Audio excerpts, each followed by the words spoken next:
2020 और एक डाकिया एक बुजुर्ग महिला के पास पहुंचता है। महिला बहुत बुजुर्ग थी और उस महिला का इस दुनिया में कोई भी नहीं था। ये डाकिया पहुंचता है और कहता है कि माँ जी, आपके बेटे ने 1000 रुपए पहुंचाए हैं, ये लीजिए अपने बेटे। तभी ये बुजुर्ग महिला कहती है कि बेटा, एक बात तो तू भूल गया है, 1 महीने के अंदर मैं अपने बेटे से एक बार ही बातें करती हूँ, वो भी तेरे जरिए करती हूँ। क्या मेरे बेटे पर फोन नहीं मिलाएगा? तभी डाकिया कहता है कि माँ जी, आप जब फोन पर बातें करती हैं तो मुझे इतना समय नहीं है, मुझे और भी काम निपटाने होते हैं, आप मुझे परेशान क्यों करती हैं? तभी ये बुजुर्ग महिला अपने पल्ले से 100 रुपए निकालकर इस डाकिया को देने लगती है। कहती है कि बेटा, मैं अनपढ़ हूँ, नासमझ हूँ, मुझे ज्ञान नहीं है, लेकिन तेरे जरिए मुझे मेरे बेटे की आवाज सुनने को मिलती है। मैं अपने बेटे से बात करती हूँ और मेरे दिल को बहुत सुकून मिलता है। वो जिंदगी मैं दोबारा से जी उठती हूँ। इस दुनिया में हम दोनों ही माँ बेटे हैं, तो थोड़ा सा भला कर देता है। ले तेरे 100 रुपए, हर महीने तू मुझे 900 ही रुपए दिया कर। तू 100 रुपए अपने पास जो तू फोन से बात कराता है ना, उन फोन के पैसों की जगह रख लिया कर। ये बुजुर्ग महिला आंखों से आंसू बह रहे थे, आंसुओं को पहुंचती है और वहां से वापस अपने एक फूटे से मकान में प्रवेश कर जाती है। दोस्तों, डाकिया की भी आंखों में आंसू थे। दूसरी तरफ डाकिया ये कहता है कि माँ जी, आज का ऐसी टेक्नोलॉजी के जमाने में भी आप अपने कैश पैसे मुझसे मंगवाती हैं, ये मामला क्या है? दोस्तों, कैसे वो अपने बेटे से बात करती थी इतने एडवांस जमाने में, यानी 2020 की बात मैं आपसे कर रही हूँ। यहाँ पर वो इतनी सादा और सिंपल और गांव की महिला, जब उसकी कहानी आप सुनोगे ना तो आप फूट फूट कर रोने लगोगे और अपने आप को रोने से बंद नहीं कर सकते। ये एक ऐसा किस्सा या ऐसी घटना है जो एक दुख को दर्शाती है, आपके दिल को कुरेद कर जाएगी, आपको रोने पर मजबूर करेगी। क्या इस दुख भरी घटना को आप सुनने के लिए तैयार हैं? दोस्तों, ये घटना शुरू होती है यहाँ पर बहराइच से। बहराइच में एक प्रसाद और उनकी माँ रहती हैं। ये बात कर रही हूँ 2017 की। इन दोनों माँ बेटे का इस दुनिया में कोई नहीं है। प्रसाद की शादी नहीं हुई है और प्रसाद को कोई काम भी नहीं लगता है। तभी यहाँ पर प्रसाद का एक दोस्त होता है। वो कहता है कि देख, मुझे काम लग गया है, मैं तेरा भी काम लगवा सकता हूँ, क्या तू मेरे साथ चलना चाहता है? दोस्तों, यहाँ पर ये मद्रास की बात करता है। बहराइच और मद्रास की दूरी आप समझ सकते हैं। अब यहाँ पर माँ कहती है कि बेटा, आग लगे ऐसी कमाई में मैं तेरे बिन कैसे रहूंगी? तो ये कहता है कि माँ, मैं कोई ना कोई जुगाड़ करके आपके पास फोन पे या ऐसी चीज की सेवा दूंगा, यानी पैसे पहुंचा दूंगा। वो कहती है कि बेटा, हम तो चिट्ठी के जमाने को जाना करते थे, तो एक काम करना, डाकिया के हाथों से मेरे लिए पैसे पहुंचवा देना करता और यहाँ पर पहुंचवा देना। इस तरह से इन दोनों माँ बेटों में बातें होती हैं। यहाँ पर जो प्रसाद होता है अपने दोस्त के साथ मद्रास चला जाता है। दोस्तों, मद्रास जाता है, जाने का ही बहुत खर्चा बैठ जाता है। वहां पर 2 महीने तक तो पैसे ही नहीं आते हैं। तीसरे महीने एक डाकिया आता है।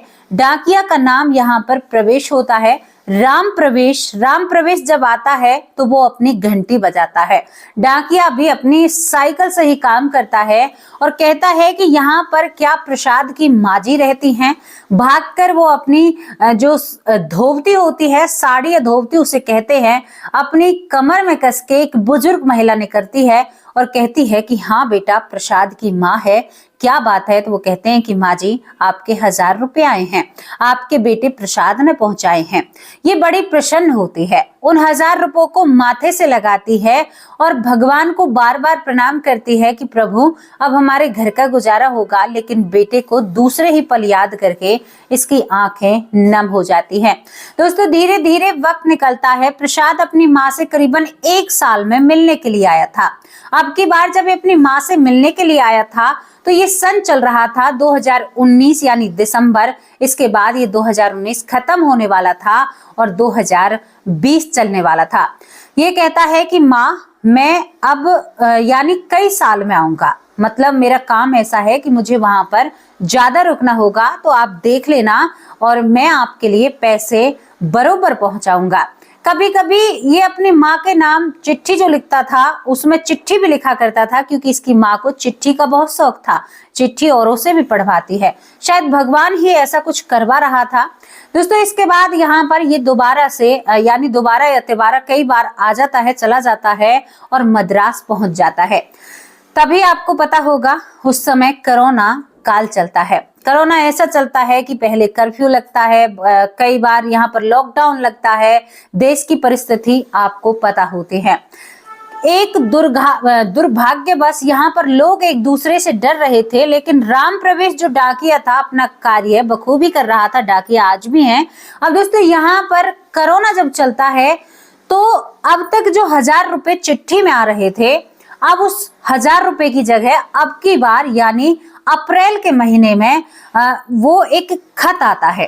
खत में लिखा हुआ था, उसका यहाँ पर जो प्रसाद का दोस्त होता है वो लिखता है कि यहाँ पर प्रसाद इस दुनिया में नहीं रहा है, कोरोना की वजह से उसकी मृत्यु हो गई है, उसका शव भी हमें नहीं दिया गया है, मेरा अब वहां पर आने का कोई फायदा नहीं है और इस चिट्ठी को यहाँ पर प्रसाद की माँ को सुना देना, बीमारी ही इतनी बुरी है।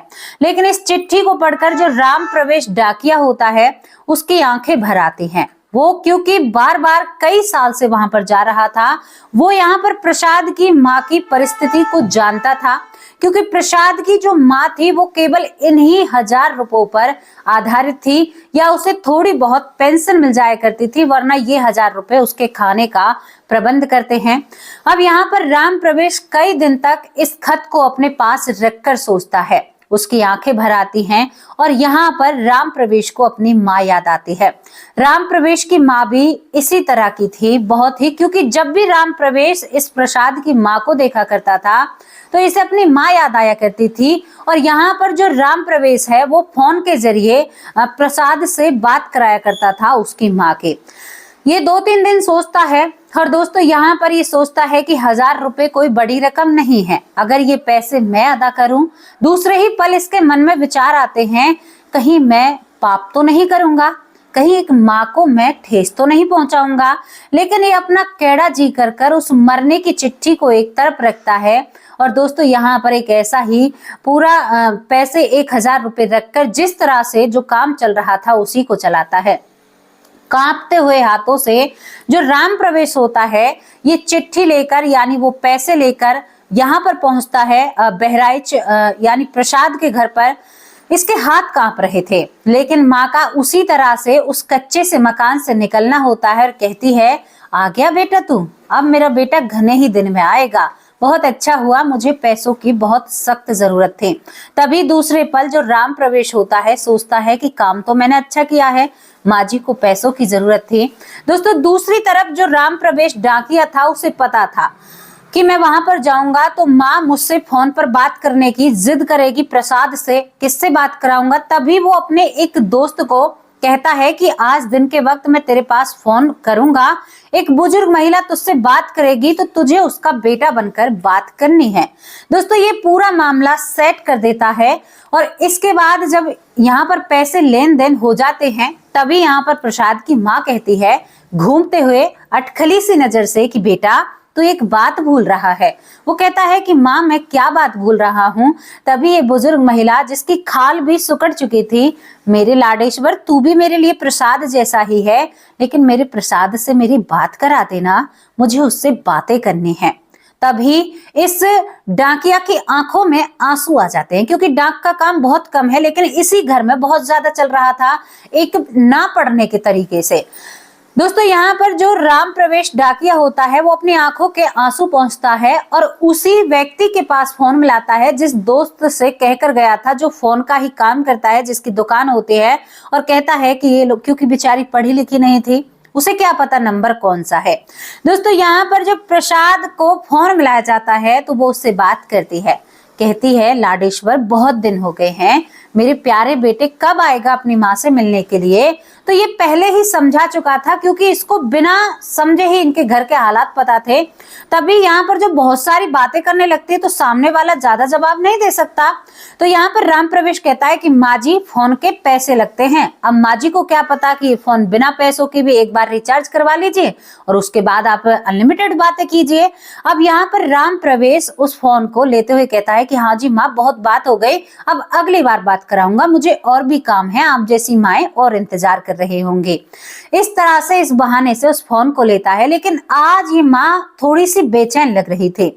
तभी राम प्रवेश डाकिया कहता है कि माँ, क्या परेशानी है, आप बेचैन हैं? वो कहती है कि बेटा, आज मेरे बेटे की आवाज मुझे बेटे की सी नहीं लगी, पता नहीं शायद व्यस्त होगा। इस तरह से कहती हुई बूढ़ी आंखें, बूढ़ा शरीर धीरे धीरे चलकर उस मकान में प्रवेश हो जाता है। यहाँ पर धीरे धीरे जो समय निकल रहा था, समय के साथ साथ वक्त हो जाता है और 2022 आ जाता है। साल भर तक यही सिलसिला चलता रहता है। यही सिलसिला चल रहा था और वहां पर पैसे दिए जा रहे थे और 1 साल से इस माँ के खर्चे को ये राम प्रवेश डाकिया निभा रहा था। बहुत बड़ी बात हो जाती है कि 1 साल से बिना किसी रिश्ते के किसी दूसरे के बोझ को उठाया जा रहा था। हम बहुत प्रशंसा करते हैं राम प्रवेश की। भगवान ऐसी सद्बुद्धि और ऐसी नेकी सभी को दे ताकि लोग दुनिया में दुखी ना हो सके। अब इसके बाद 1 साल बीत जाता है, लेकिन जो व्यक्ति हर महीने बात कर रहा था किसी का बेटा बनकर, उसे ये बातें हजम नहीं होती। वो राम प्रवेश का पीछा करता है जो डाकिया होता है। आज बारी थी माँ को पैसे देने की। आज यहाँ पर जो डाकिया है वो पैसे लाता है और प्रसाद की माँ को पैसे थमाने लगता है। तभी यहाँ पर माँ कहती है कि बेटा, मेरी बात कराओ, मुझे मेरे बेटे से बात करनी है। तभी यहाँ पर राम प्रवेश कहता है कि माँ, बहुत खर्चा आता है, अम्मा आप बहुत देर बात करती हैं। वो कहती है कि बेटा, तेरे फोन से मुझे बहुत दिलासा मिलती है, लेकिन बीते 1 साल से बेटे से वो मन की बातें नहीं हो पा रही जो बातें करनी चाहिए। पता नहीं बाहर रहकर बिगड़ गया लगता है मेरा प्रसाद, जो मुझसे ढंग से बात नहीं करता है। दोस्तों, यहाँ पर डाकिया सब कुछ समझता था, लेकिन वो 1000 रुपए देने में बहुत प्रसन्न होता था। यहाँ पर डाकिया सोचता था कि मेरी जो कमाई है उसमें से ये मेरा दान है।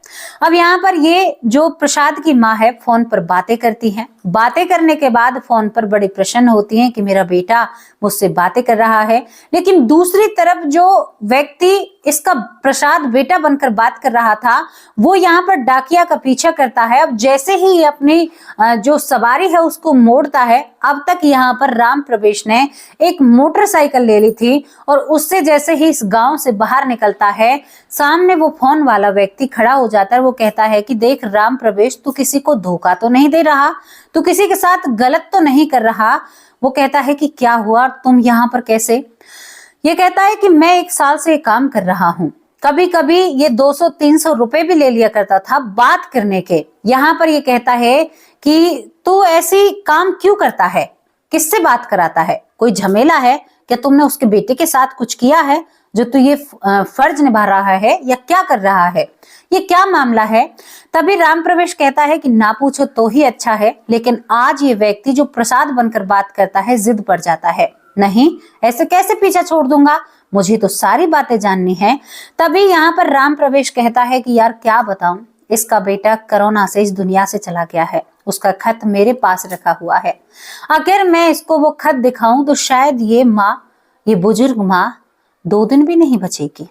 इसकी कमजोरी, इसका शरीर तुम्हें दिख रहा है, अभी ये अपने पैरों पर चल रही है। ये उस बेटे का बोझ कैसे अपने कंधों पर उठाएगी? जो बेटा इसका पेट पालता था, मैं कैसे कहूं कि उसका बेटा नहीं रहा है?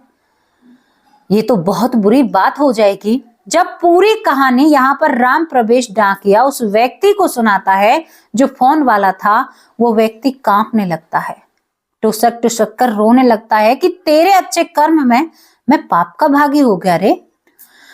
मैंने तुमसे पैसे भी लिए इस काम के। वो अपने जेब में हाथ डालता कहता है कि आज से 500 रुपए मेरे जाएंगे इस चीज में। दोस्तों, यहाँ पर ये 2023 तक यहाँ पर ये इस माँ का काम करते हैं। लेकिन 2023 में एक दिन जब ये जाते हैं तो इनको मालूम होता है कि प्रसाद की माँ सोते सोते इस दुनिया से चली गई।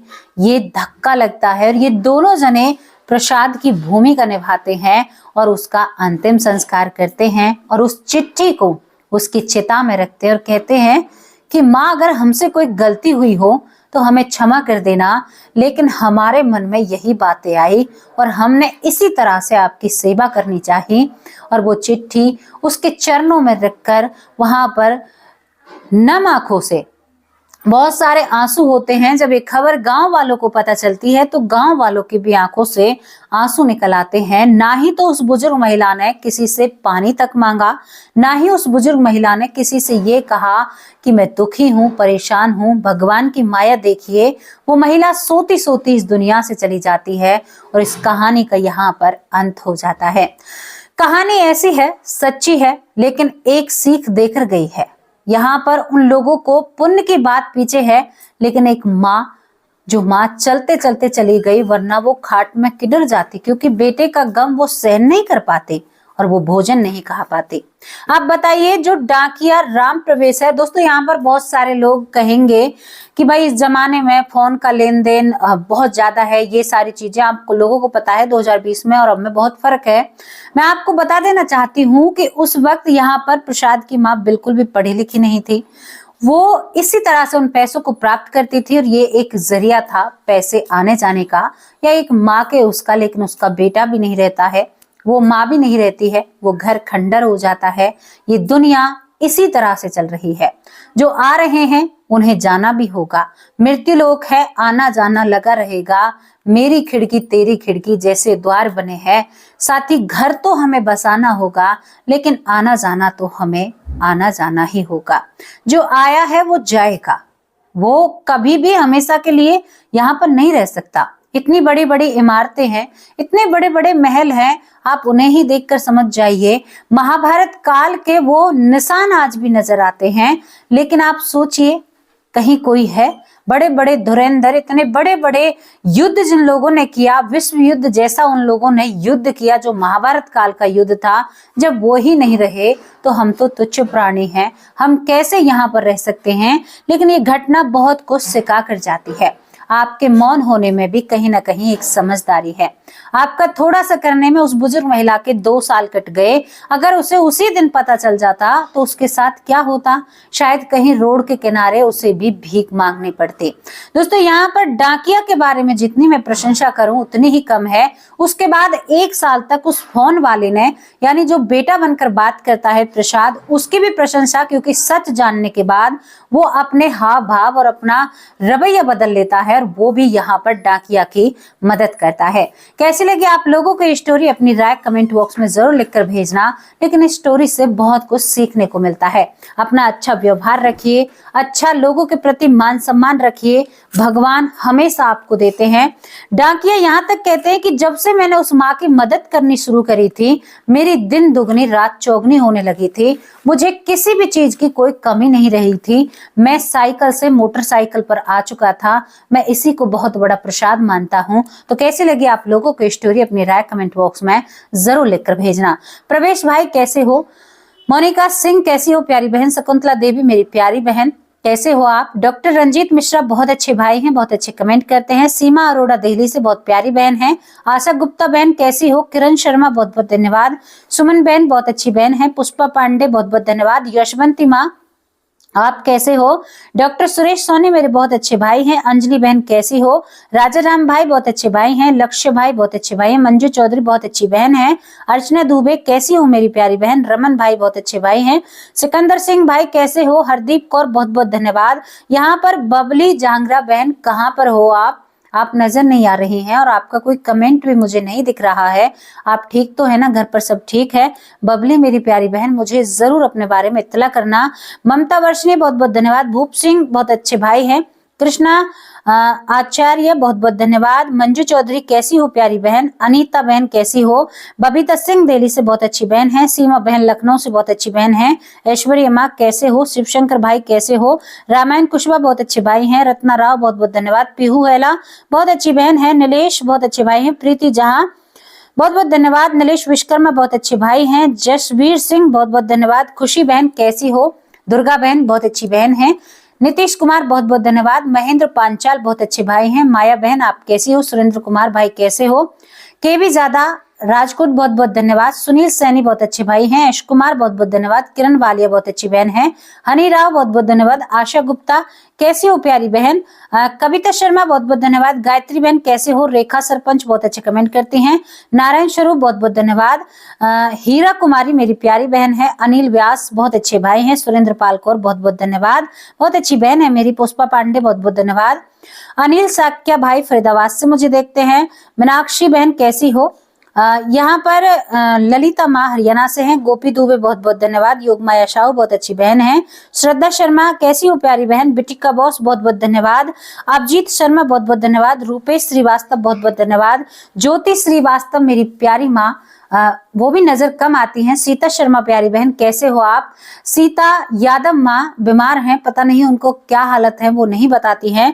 पप्पी शर्मा बहुत बहुत धन्यवाद। रीता देवी बहुत बहुत धन्यवाद। वंदना चंदेल बहुत अच्छी बहन है। पूरा परिवार बहुत प्यारा परिवार है, हमेशा साथ और विश्वास से जुड़ा हुआ होता है। थैंक यू मेरे प्यारे परिवार, मुझे इतना साथ देने के लिए, मेरा सपोर्ट करने के लिए। दोस्तों ये घटनाएं ना आपको सीख भी देती हैं, आपके जीवन में एक नया सवेरा लाने का काम करती हैं। प्रतिभा मारू मेरी प्यारी बहन बहुत अच्छे कमेंट करती हैं। थैंक यू मेरी प्यारी बहन, बहुत अच्छा लगता है। यहाँ पर मेरी माँ है, फिर शिकायत करेंगे कि आपने मेरा नाम नहीं लिया है। मेरी एक माँ है नीता कुंतल जो मथुरा से मुझे देखती हैं। दूसरी माँ है मेरी मधु उपमन माँ जो मेरी बहुत प्यारी माँ है, लेकिन नाराज भी हो सकती हैं, सॉरी मेरी माँ। बिमला दलाल मेरी माँ है, वो भी बहुत अच्छे कमेंट करती हैं। तो जिन जिन लोगों के नाम रह गए हैं वो मुझे माफ करना, अगली वीडियो में आपके नाम लूंगी। आप लोगों से प्यारे परिवार अब विदा लेती हूँ। कल हाजिर होंगे एक सच्ची अच्छी स्टोरी के साथ। तब तक के लिए नमस्कार, जय हिंद, जय भारत।